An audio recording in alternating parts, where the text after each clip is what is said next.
नमस्कार, बहुत बहुत स्वागत है आप सभी का साधना प्लस न्यूज में। मैं हूं आपके साथ आदर्श तिवारी। बुलेटिन की शुरुआत करें, लेकिन पहले इस वक्त के हेडलाइंस। कोरोना को लेकर सरकार ने जारी की गाइडलाइन। नई गाइडलाइन में समय सारणी के अनुसार दुकान खोलने की मिली अनुमति। सरकार के इस पहल से व्यापारियों में खुशी। विधानसभा चुनाव की तैयारी में जुटी पार्टियां। काशीपुर में आम आदमी पार्टी का हुआ विस्तार। साल 2022 में होने वाले विधानसभा चुनाव में आपने किया जीत का दावा। ऋषिकेश के त्रिवेणी घाट पर लगा 100 फीट ऊंचा तिरंगा झंडा। लोकार्पण से पहले किया गया ट्रायल। महापौर ने निगम अधिकारियों के साथ किया निरीक्षण। और सतपाल महाराज के विरोध में प्रदर्शन। जोशीमठ में चारधाम तीर्थ पुरोहितों ने किया विरोध प्रदर्शन। सतपाल महाराज के देवस्थानम बोर्ड पर पुनर्विचार नहीं होने के बयान पर जताई नाराजगी। उत्तराखंड में साल 2022 में होने वाले विधानसभा चुनाव को लेकर आम आदमी पार्टी तैयारियों में जुट गई है। इसके साथ ही आज पार्टी के जिलाध्यक्ष मुकेश चावला ने काशीपुर में पार्टी की जिला कार्यकारिणी का विस्तार किया और साल 2022 में होने वाले विधानसभा चुनाव में जीत का दावा किया। चावला ने इस मौके पर बोलते हुए कहा कि प्रदेश में कांग्रेस और बीजेपी से जनता का मोह भंग हो रहा है। पूरे प्रदेश की जनता की निगाहें आम आदमी पार्टी की तरफ है। आने वाले 2022 विधानसभा चुनाव में आम आदमी पार्टी पूर्ण बहुमत के साथ सरकार बनाएगी। 8 तारीख को प्रदेश प्रभारी दिनेश मोहनिया जी, जिला प्रदेश उपाध्यक्ष दीपक बाली जी की सहमति पर जिला संगठन घोषित किया, जिसमें हमने जिला उपाध्यक्ष, महासचिव, सचिव, प्रचार मंत्री और कोषाध्यक्षों की घोषणा करी है। यह घोषणा हमारे अल्पसंख्यक मोर्चे के जिलाध्यक्ष हाजी मुकीम कुरैशी जी की हुई है और हम यही आशा करते हैं अपने संगठन के पदाधिकारियों से कि जैसे आम आदमी पार्टी का कारवा बढ़ रहा है और सब मिलकर काम कर रहे हैं और 2022 का मिशन हम सब मिलकर पार्टी के लिए काम कर इसको फतेह करेंगे। तो वहीं आम आदमी पार्टी अल्पसंख्यक मोर्चा के प्रदेश अध्यक्ष डॉक्टर यूनुस चौधरी ने हाजी मुकीम कुरैशी को अल्पसंख्यक मोर्चा का जिलाध्यक्ष मनोनीत किया है। साथ ही ये उम्मीद जताई है कि मुकीम कुरैशी को अल्पसंख्यक मोर्चा के जिलाध्यक्ष बनाए जाने से पार्टी और ताकतवर होगी। इस मौके पर डॉक्टर यूनुस चौधरी ने कहा कि आम आदमी पार्टी का प्रदेश में लगातार विस्तार हो रहा है और बड़ी संख्या में लोग पार्टी से जुड़ रहे हैं।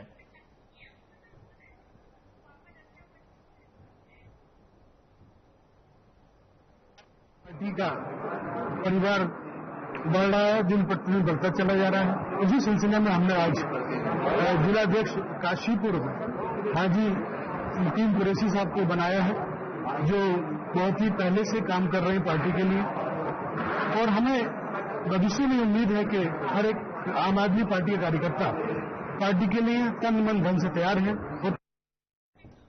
उधर ऋषिकेश नगर की हृदय स्थली त्रिवेणी घाट पर आन बान और शान के साथ लहरा रहा तिरंगा पर्यटकों को देशभक्ति का एहसास कराएगा। ये तिरंगा जो लहरा रहा है, देशभक्ति का एहसास इससे होगा। देश के गौरव और सम्मान का प्रतीक तिरंगा झंडा 100 फीट ऊंचे हाई मास्ट पोल पर लगाया गया है। लोकार्पण से पहले अभी इसका ट्रायल किया गया, जो सफल रहा। मंगलवार की दोपहर नगर निगम के मेयर अनिता ममगाई, नगर आयुक्त नरेंद्र सिंह ख्यूरियाल और अधिशासी अभियंता विनोद जोशी ने त्रिवेणी घाट पर राष्ट्रीय ध्वज का निरीक्षण किया। इस दौरान मेयर ने बताया कि एमडीडीए द्वारा अंतर्राष्ट्रीय ख्याति प्राप्त धार्मिक और पर्यटन नगर ऋषिकेश के सबसे प्रमुख रमणीक स्थल त्रिवेणी घाट पर तिरंगा झंडा लगाया गया है।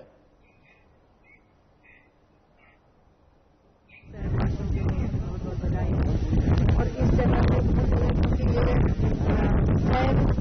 पटल से अंकित है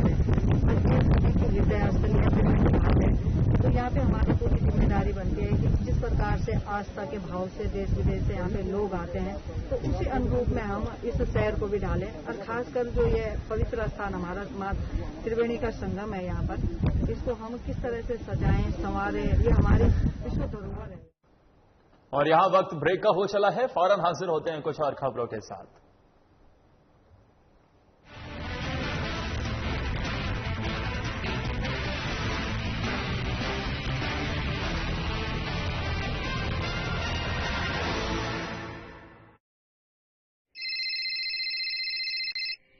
क्या हुआ? रिपोर्ट कोविड पॉजिटिव आई है।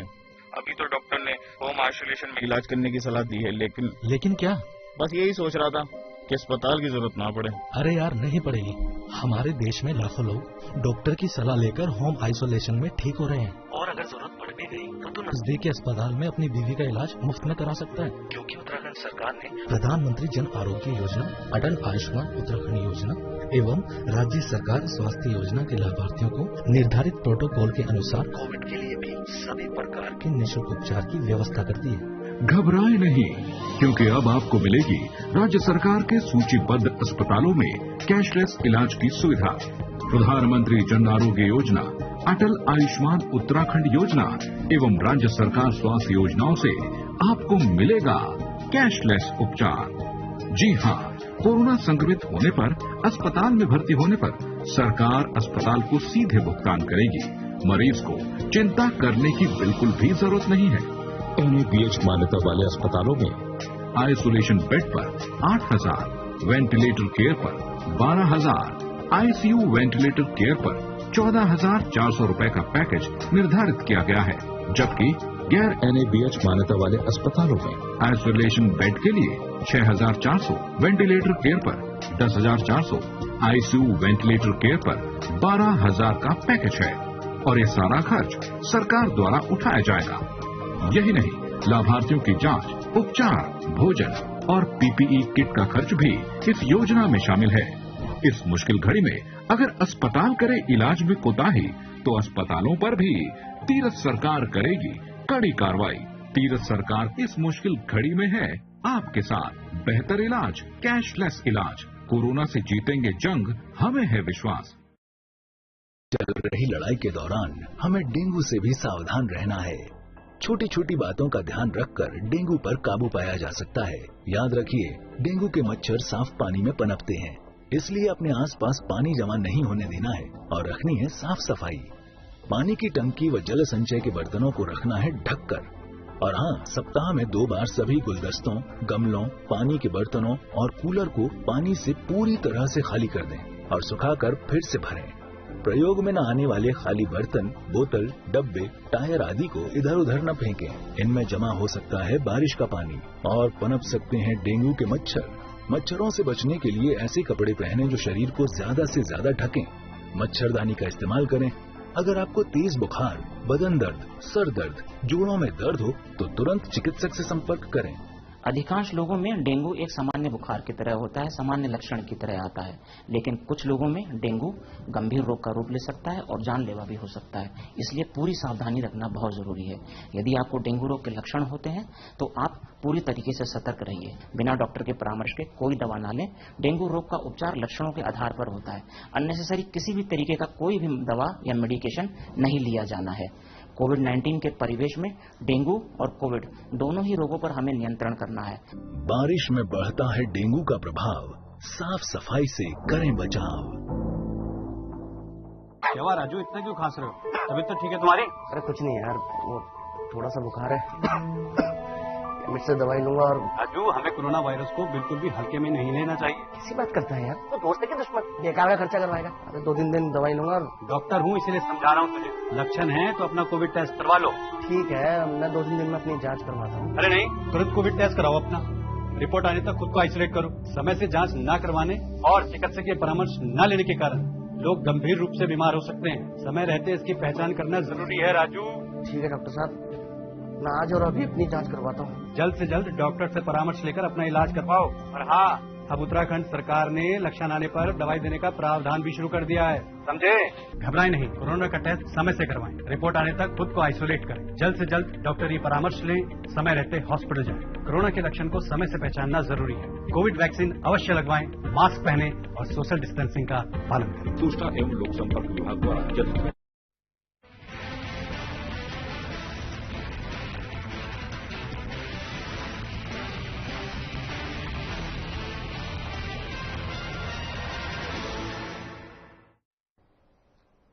सामाजिक कार्यकर्ता और राज्य आंदोलनकारी फकीर सिंह खनियाल के नेतृत्व में दर्जनों ग्रामीणों ने पूर्व निरीक्षक कार्यालय पहुंचकर राशन कार्ड से राशन उपलब्ध न हो पाने की समस्या को लेकर बातचीत की।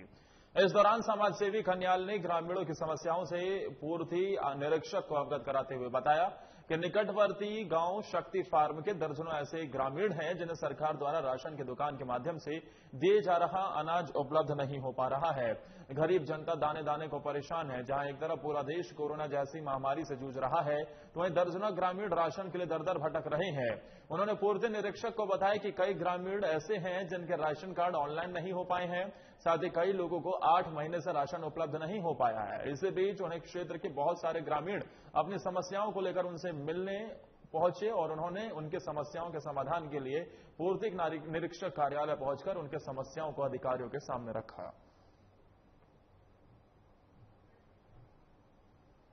तो मैंने देखा कि हमारे क्षेत्रीय गरीब जनता रोजी रोटी के लिए तरस रही है, एक एक समय के खाने के लिए मोहताज है। मैंने चाहा कि इन लोगों को इनका आधार कार्ड के आधार पर इनको राशन मिले, तो मैंने आज पूर्ति निरीक्षक महोदय के साथ मैंने अपनी बात रखी। उन्होंने कहा कि जिन जिन के आधार कार्ड हमारे लिंक हो रहे हैं, हम उनको आधार कार्ड के अनुसार जो है इस राशन कार्ड के अनुसार राशन देते रहेंगे। हमारे संज्ञान में डाला है कि क्षेत्र में कुछ कार्डधारी ऐसे हैं जिनका राशन कार्ड ऑनलाइन से वंचित रह गया है। कुछ कार्डों को अभी हमने चेक किया, उसमें नंबर भी अलॉट किए गए हैं। जो ऑनलाइन से वंचित रह गए हैं वो अपने मिनिमम डॉक्यूमेंट जो हमको ऑनलाइन के लिए चाहिए वो उपलब्ध कराएं, वो शीघ्र ही ऑनलाइन कर दिया जाएगा। उसके बाद उसमें राशन की नियमानुसार जारी से हैं जिनमें आधार में टेक्निकली समस्या है, आधार सरेंडर होने की वजह से वो हमारे विभागीय पोर्टल पर अपडेट नहीं हो पा रहे हैं।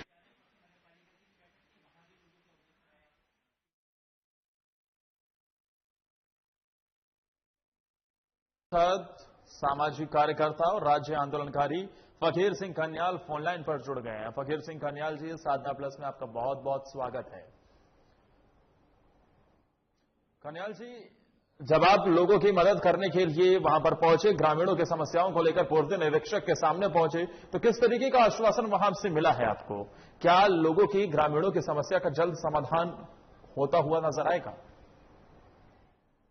ऐसा आवाज साफ नहीं आई मेरे को। जैसे ग्रामीण को लेकर मैं जब अभी पूर्ति निरीक्षक कार्यालय में गया था, तो जो ग्रामीणों की समस्या थी कि उनको जो राशन नहीं मिल रहा था जी, उनका कोटा धारक कई समय से उनको बेवकूफ बना रहे थे कि अब चढ़ने वाला, अब आने वाला, अब आने वाला है।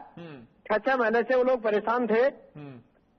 तो मैंने जब अभी पूर्ति निरीक्षक से अपने दस्तावेज वहां उनके पेश कराए, मैंने कहा साहब इतने लोगों का राशन कार्ड बना हुआ है और राशन कार्ड ऑनलाइन चला हुआ है, उसके बावजूद उनको राशन नहीं मिल रहा है जी। तो राशन को जब उन्होंने अपने ऐप में चेक कराया तो काफी लोगों का उसका राशन कार्ड ओके निकला और उन्होंने कहा कि आप जाइए तुरंत, आप नहीं तो कल जो अपना राशन ले लीजिए। फकीर सिंह कन्याल, बहुत छोटे से और बहुत जल्दी से आपसे जानना चाहेंगे, जब आप लोगों के बीच में पहुंचते हैं, क्योंकि कोरोना काल में आप जैसे लोग सामाजिक सेवा करने वाले लोग लोगों के लिए मसीहा बनकर सामने आए हैं, तो लोगों की तरफ से किस तरीके का प्यार समर्थन मिलता है? देखिए साहब, ऐसा है कि इस समय देश की परिस्थिति बहुत खराब है और जैसा कि कोरोना ने पूरे देश को अपने शिकंजे में ले लिया है, लेकिन फिर भी स्थानीय जनता से जब हम मिलने जाते हैं, किसी का सुख दुख, कहीं राशन बांटने, कहीं सैनिटाइज करना है, कहीं पर उन लोगों को दवा दिलानी है, अगर कोई बीमार है उसे घर में दवा लेना है, कोई आदमी नहीं, तो हम लोग उसको फेसबुक में उन लोगों से डॉक्टर का पर्चा मंगाते हैं, फिर हम जो मेडिकल स्टोर से दवा लेके उनके घर पहुंचते हैं। ठीक, बहुत बहुत शुक्रिया आपका हमारे साथ जुड़ने के लिए। तो चारधाम देवस्थानम बोर्ड मामले पर सतपाल महाराज का विरोध लगातार जारी है और इस बीच उनका विरोध होता हुआ नजर आ रहा है। उनके बयान पर आक्रोशित चारधाम तीर्थ पुरोहितों ने सतपाल महाराज का पुतला भी दहन किया है।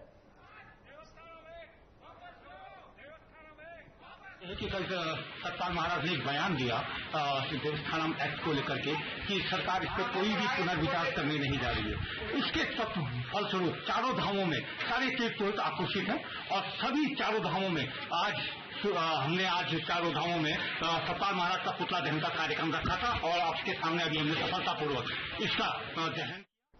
और वक्त ब्रेक।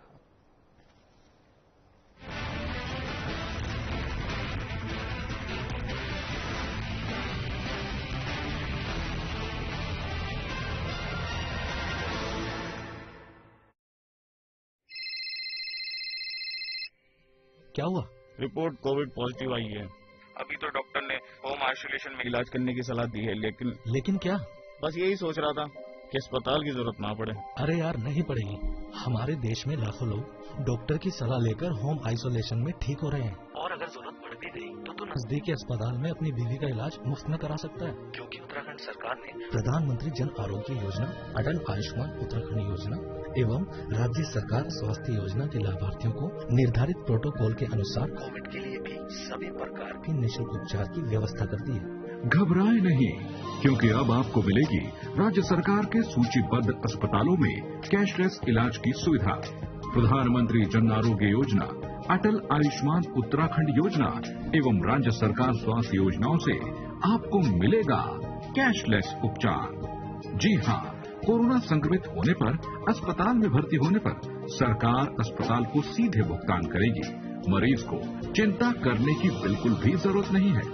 NABH मान्यता वाले अस्पतालों में आइसोलेशन बेड पर 8,000, वेंटिलेटर केयर पर 12,000, ICU वेंटिलेटर केयर पर 14,400 रुपए का पैकेज निर्धारित किया गया है, जबकि गैर NABH मान्यता वाले अस्पतालों में आइसोलेशन बेड के लिए 6,400, वेंटिलेटर केयर पर 10,400, ICU वेंटिलेटर केयर पर 12,000 का पैकेज है और ये सारा खर्च सरकार द्वारा उठाया जाएगा। यही नहीं, लाभार्थियों की जांच, उपचार, भोजन और PPE किट का खर्च भी इस योजना में शामिल है। इस मुश्किल घड़ी में अगर अस्पताल करे इलाज में कोताही तो अस्पतालों पर भी तीरथ सरकार करेगी कड़ी कार्रवाई। तीरथ सरकार इस मुश्किल घड़ी में है आपके साथ। बेहतर इलाज, कैशलेस इलाज। कोरोना से जीतेंगे जंग, हमें है विश्वास। चल रही लड़ाई के दौरान हमें डेंगू से भी सावधान रहना है। छोटी छोटी बातों का ध्यान रखकर डेंगू पर काबू पाया जा सकता है।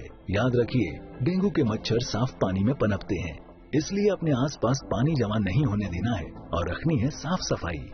पानी की टंकी व जल संचय के बर्तनों को रखना है ढककर। और हाँ, सप्ताह में 2 बार सभी गुलदस्तों, गमलों, पानी के बर्तनों और कूलर को पानी से पूरी तरह से खाली कर दें और सुखाकर फिर से भरें। प्रयोग में न आने वाले खाली बर्तन, बोतल, डब्बे, टायर आदि को इधर उधर न फेंकें। इनमें जमा हो सकता है बारिश का पानी और पनप सकते हैं डेंगू के मच्छर।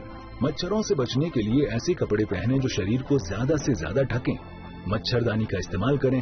अगर आपको तेज बुखार, बदन दर्द, सर दर्द, जोड़ों में दर्द हो तो तुरंत चिकित्सक से संपर्क करें। अधिकांश लोगों में डेंगू एक सामान्य बुखार की तरह होता है, सामान्य लक्षण की तरह आता है, लेकिन कुछ लोगों में डेंगू गंभीर रोग का रूप ले सकता है और जानलेवा भी हो सकता है। इसलिए पूरी सावधानी रखना बहुत जरूरी है। यदि आपको डेंगू रोग के लक्षण होते हैं तो आप पूरी तरीके से सतर्क रहिए। बिना डॉक्टर के परामर्श के कोई दवा ना लें। डेंगू रोग का उपचार लक्षणों के आधार पर होता है। अननेसेसरी किसी भी तरीके का कोई भी दवा या मेडिकेशन नहीं लिया जाना है। कोविड-19 के परिवेश में डेंगू और कोविड दोनों ही रोगों पर हमें नियंत्रण करना है। बारिश में बढ़ता है डेंगू का प्रभाव, साफ सफाई से करें बचाव। क्या राजू, इतना क्यों खांस रहे हो? तबीयत तो ठीक है तुम्हारी? अरे कुछ नहीं यार, वो थोड़ा सा बुखार है, मुझसे दवाई लूंगा। और राजू, हमें कोरोना वायरस को बिल्कुल भी हल्के में नहीं लेना चाहिए। कैसी बात करता है यार, वो दोस्त है कि दुश्मन? बेकार का खर्चा करवाएगा। अरे 2-3 दिन दवाई लूंगा। डॉक्टर हूँ इसलिए समझा रहा हूँ तुझे। लक्षण है तो अपना कोविड टेस्ट करवा लो। ठीक है, मैं 2-3 दिन में अपनी जांच करवाता हूँ। अरे नहीं, तुरंत कोविड टेस्ट कराओ अपना। रिपोर्ट आने तक खुद को आइसोलेट करो। समय से जांच न करवाने और चिकित्सक के परामर्श न लेने के कारण लोग गंभीर रूप से बीमार हो सकते हैं। समय रहते इसकी पहचान करना जरूरी है राजू। ठीक है डॉक्टर साहब, मैं आज और अभी अपनी जांच करवाता हूँ। जल्द से जल्द डॉक्टर से परामर्श लेकर अपना इलाज करवाओ। और हाँ, अब उत्तराखंड सरकार ने लक्षण आने पर दवाई देने का प्रावधान भी शुरू कर दिया है, समझे? घबराएं नहीं, कोरोना का टेस्ट समय से करवाएं। रिपोर्ट आने तक खुद को आइसोलेट करें। जल्द से जल्द डॉक्टरी परामर्श लें। समय रहते हॉस्पिटल जाएं। कोरोना के लक्षण को समय से पहचानना जरूरी है। कोविड वैक्सीन अवश्य लगवाएं, मास्क पहने और सोशल डिस्टेंसिंग का पालन करें। सूचना एवं लोक संपर्क विभाग द्वारा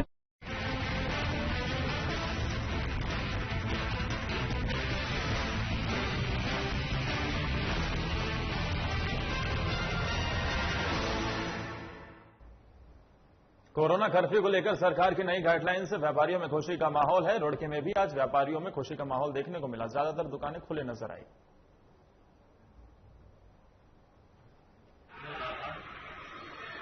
मैं कहना चाहूँगा, वैसे हम बहुत दिनों से ये व्यापार मंडल के माध्यम से सरकार को ज्ञापन भी दे रहे थे, मिल भी रहे थे, एसडीएम साहब से भी मिल रहे थे। पहुंची, उन्होंने कल जो गाइडलाइन दी, वैसे तो परसों गाइडलाइन आई थी। ऋषिकेश से खबर बताते हैं आपको, जहां श्यामपुर पुलिस चौकी के पास रेलवे फाटक के सामने एक बंद पड़े गोदाम में बक्से के अंदर मानव कंकाल मिला और इसके बाद इलाके में सनसनी का माहौल है। पुलिस मामले की जांच कर रही है। अंदर है और काफी छुपी हुई जगह है। यहाँ पे ये अवैध अडवाणी जो है, इनका ये गोदाम था और ये गोदाम साइड से खुला हुआ, जिसके पीछे की तरफ खंडर है। यहाँ पे काफी टाइम से ये बता रहे हैं कि बंद है, इसकी जांच की जाएगी। इसमें अंदर एक नर कंकाल मिला है, मानव कंकाल मिला है। एफएसएल की टीम हमारी ये आ रही है, उसको हमने सारा एरिया को हमने जैसे आप देख रहे हैं, हमने सबको सेफ कर दिया है। एफएसएल की टीम वहां से उसे उठाएगी और उसके बारे में उसकी पूरी जानकारी दी जाएगी। उधर काशीपुर के ठाकुर मंदिर धर्मशाला में हुई चोरी का पुलिस ने खुलासा कर दिया है। 48 घंटे के अंदर खुलासा होने से कहीं ना कहीं पुलिस के प्रति लोगों में भी एक खुशी का माहौल है और चोरी के माल के साथ आरोपी को गिरफ्तार भी कर लिया गया है। और इसी के साथ इस बुलेटिन में फिलहाल के लिए इतना ही। नमस्कार।